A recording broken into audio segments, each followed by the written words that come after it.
India has aspirations of being Viksit Bharat. By 2047, we aspire to be a $32 trillion plus economy.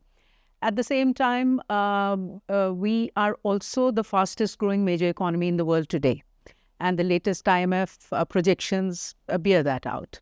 As we grow with that kind of a potential and that kind of an aspiration, there is a need for a lot of reforms. Many reforms have happened, like in GST and the recent most reform in GST. If we look only at the recent reforms, then the employment-linked incentive has been approved by the cabinet. Similarly, the skilling centers of excellence, the infrastructure investments, the reforms in logistics, a lot of reforms have been going on. Also in the renewable energy sphere, a lot of policies or electric vehicles, and a lot of growth drivers are there in the economy. You look at the growth drivers in terms of services sector, the fintech, the data and technology, or you look at e-commerce, you look at manufacturing, the Make in India and the PLI together have created many more, good examples. If you see electronics, or you see food processing, or you see automobiles, or you see pharmaceuticals, medical devices, and etc. Now, in these circumstances, with this kind of a potential and the geopolitical aspects being in the flux, we also need to step up on the requirements of the reform and policy process. In that context, the recent most labour reforms, historic, since independence, the most historic progressive labour reforms in the country, I think this is the biggest reform we were waiting for, much awaited, very impactful. A lot depends on the implementation now, but the notification itself is a big, bold step by the government, very progressive. It's going to impact labour welfare, improve labour productivity, put more purchasing power in the hands of the labour. At the same time, it's going to promote ease of doing business, reduce compliance burden tremendously. It's going to bring in technology and administrative operations of the labour laws. And it's definitely going to be more attractive to investors and more attractive for global supply chains.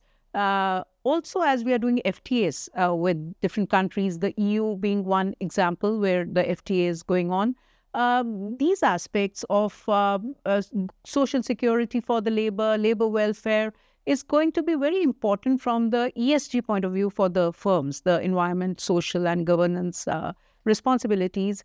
And the global investor sentiment is definitely going to go up with this reform. Having said that, at the same time, there's a need for ongoing need for more reforms to happen. And one would expect that certain states and certain sectors of the economy, certain states in India and certain sectors of the economy would grow faster than the average for us to be able to deliver on a Viksit Bharat with 10% plus growth rate for the country.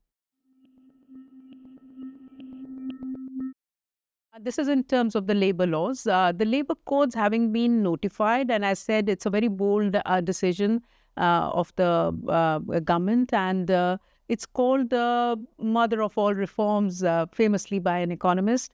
I would agree there. So how do we ensure that we get the outcomes desired? There are many stakeholders to implementing the labour reforms. The centre and the states are going to pre-publish their rules again.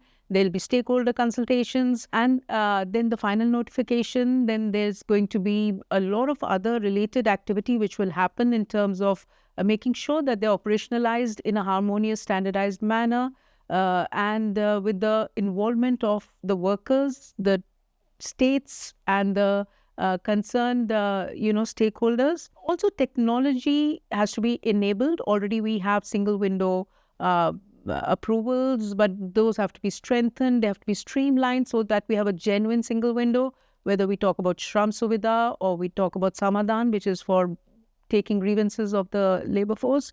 So technology and the commitment of the stakeholders is very important, including that of the employers, who also have to prepare for a number of things as the codes roll out, including being digitally compliant with the requirements. They have to report the compliance on any violation also digitally.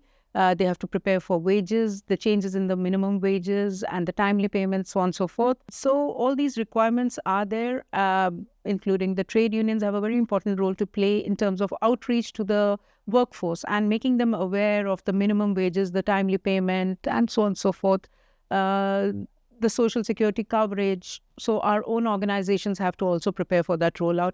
All this coming together, converging, and with a lot of persistence. I'm sure as we go forward over the next couple of months and then couple of years, you will see the short-term and the longer-term outputs and outcomes being delivered.